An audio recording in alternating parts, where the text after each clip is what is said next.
Hi, this is Dodger and you're watching my show. Sherlock! Woo! Like, maybe I need to just come to terms with the fact that I get sick really easily.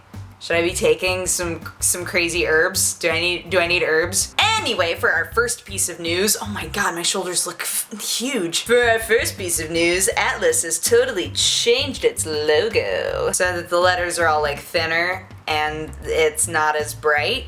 Apparently. Now I'm not bringing this up just to be like, hey, Atlus's letters are tinier. It's because Sega acquired Index a while ago and they've finally put into play their plan to have a gaming division and a business division. So the logo change kind of marks them actually putting this into play. So Atlus is going to continue being Atlus, it's going to continue doing its thing and being the gaming area, and then Index is going to be the business and advertising area for the games that Atlus creates. It's incredible to me, not surprising, but just awesome how much people are very protective of Atlus. Like, the sort of games that Atlus makes, the sort of things that Atlus does, everybody's like, we like this, please don't change it. And the voice for that has been strong enough and the sales numbers have been big enough that they're like, you know what? I'm just gonna leave you alone. Oh, there's a fly. No, do it more, it's so funny. For any of you who frequent twitch.tv and watch a lot of live streams, but perhaps sometimes feel like it's just not worth it to participate in the chat room. So Twitch is now going to be having what are called group chats. So what that means is you can actually have a private chat while watching a stream. You don't have to be in a chat that is directly associated with the stream. This is awesome. Let me tell you why. One, groups of people who are friends already or know each other can all discuss what they're watching at the same time in the same chat room without having to filter out all the nonsense. Awesome. Number two, sometimes you're in a chat room and there are no mods, and some of the people in the chat room are just obnoxious. So it's really nice to be able to just create your own group chat and then invite the people that are nice into your chat. Or if there's just too many people there and you're like, you know what, guys, let's hightail it into my group chat because we're all talking about the same thing and they're busy discussing Old Spice. But as much as I've seen people complain about this in my own streams, on other people's streams, I think that this is great because a lot of times what people wind up doing is they'll find a much smaller stream and they'll just chat in that stream chat. They're not watching that smaller stream, they're watching the other bigger stream, but they're talking to each other in the smaller stream, which is so strange to me. Like, it feels necessary so that you can even take advantage of the fact that there's a chat room there. So, I think this is great. It is in beta right now and only partnered people can create a group chat, but anybody can be invited to their group chat, so that's pretty cool. If any of you wind up using it or have used it already, let me know how it is. For any of you who love the game Monaco, you've probably seen this coming, but their final update happened and it is called Monaco Fin. I mean, this pretty much marks the end of it. Andy Schatz was like, you know what? We did a cool game. We did a really cool game and now I'm done and we're gonna move on. So he and Pocket Watch Games are now working on a game called Armada. Now Armada is an RTS MOBA. Before you roll your eyes, because that's totally what I did, let me read you the quote. I want to do with RTS what we did with the stealth genre, and that's constrain the control set in order to make the actual physical interaction easy to pick up without limiting the complexity of the game itself. I am so okay with that. Because it's true, Monaco was so limited. There wasn't that much that you needed to do, but it was still incredibly complex. There was so much to it, and it was very hard at the same time. The difficulty was not lessened at all by having less buttons. It just took away the confusing element, which is awesome. So imagining them doing that with an RTS MOBA, just being like, all right, we're gonna just bring this all in, make it super limited, there's only so much you can do, but it's really hard. I love that. I think that's great. I love that idea. Especially since I'm like bad at MOBAs, right? I'm bad at RTS and I'm bad at MOBAs. So if he can make these less like confusing for me, that would be great. The game also is going to take place in Valhalla, so Vikings. Diablo 3 Reaper of Souls was released, and while a lot of people thought that it wasn't going to do all that well, I think after the patch there was so much renewed interest in it. Like suddenly everybody was enjoying the game again.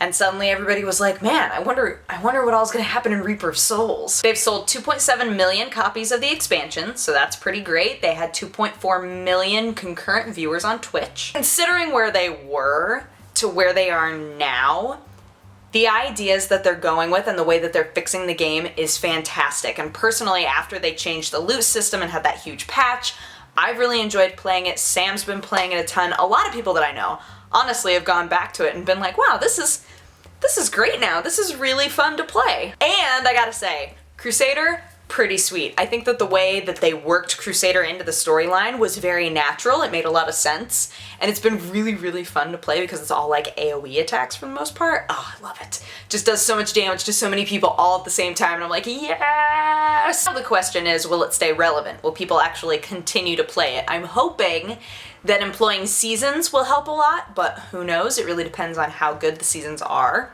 Like whether or not it's interesting at all to play, or that there is anything worth getting out of it, you know? I hope so, honestly, because they've taken so much to heart. They've fixed so many things, they really listened.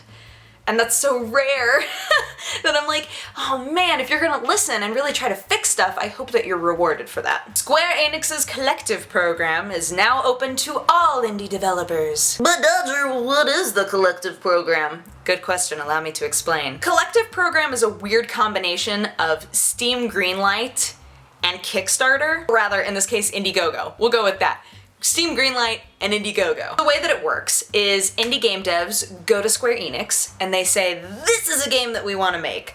Square Enix then puts it up on the site. Everybody votes on what game they think would do the best, what game they would actually play, etc., etc., what game they want to see turned into a game. And then, through Square Enix's help, that game is crowdfunded on Indiegogo. Now, you might already have some issues with this, but let's just continue to explain the thing. The voting process happens over 28 days. There is one game that winds up on top at each round of voting.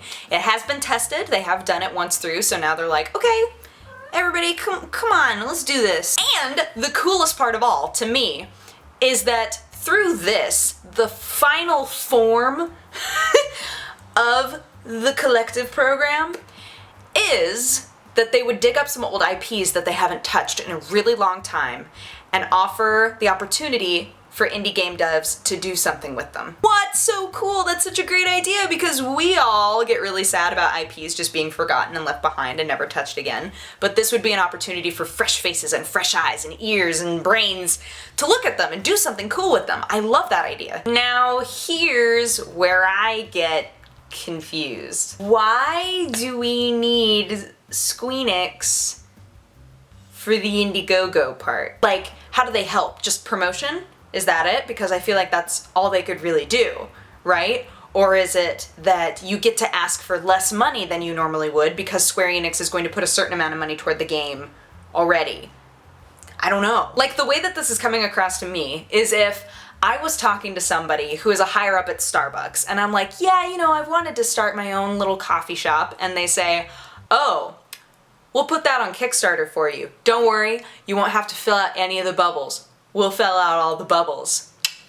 You're welcome. Like, maybe in the end what they mean is that through the Collective process, people actually are looking for this game, right? So they will expect it to go up on Indiegogo and they will put money toward it and they'll be excited for this game to be made and it'll be on the radar at all. So they would have helped ahead of time. But I can't see, aside from just like tweeting out every now and then being like, hey, you should fundraise this game, like how they're going to help with the actual crowdfunding part. But again, the possibility of indie devs working with IPs that everybody's forgotten about and doesn't want to touch. Awesome. So Amazon Fire TV is out along with that controller that we all totally thought was fake. It looked fake, you guys. It didn't look like a real thing. It looked like it was made of velvet.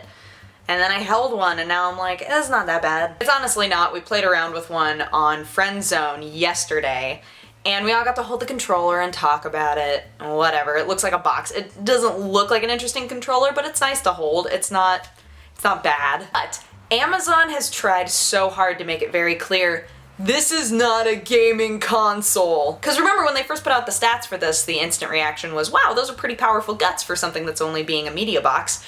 probably gonna make games for it. But now they're like, no, no, no, no, no, no, no, this is not a game system. Also, it comes with like a bunch of games, but it's not a game system. Also, there's a controller. It's not a game system. Now, so far the reaction has been pretty ho-hum. You know, it's a media box from Amazon, which everybody kind of saw coming. It's considered a bit more expensive, considering how many media boxes there are out there.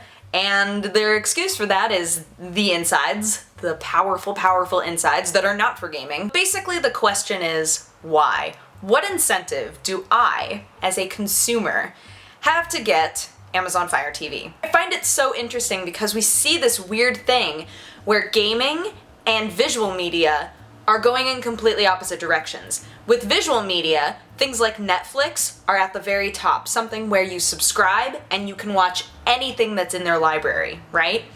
Whereas with games, it's going the opposite way, where when you buy a game or when you subscribe to a game, you don't necessarily assume that you'll get everything.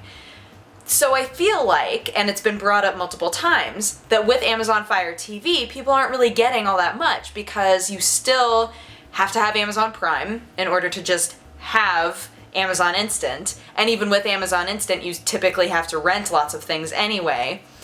I don't know. It's an interesting thing to think about, and I think that it's one of the major sticking points for why... Whoa, oh my gosh, I did not realize a cat was there. It's one of the major sticking points for why the Amazon Fire TV is not necessarily worth it. So, that's too bad. Anywho, that's been my show. Thank you so much for watching. If you have a positive or a negative response, feel free to leave it in my comment section. And if you would like to have coffee with me, you can click wherever I put the annotation, and it'll take you to my other channel. But otherwise, I hope you guys have had a fantastic week, and I will talk to you again next Saturday. Bye-bye! Mwah! You're welcome.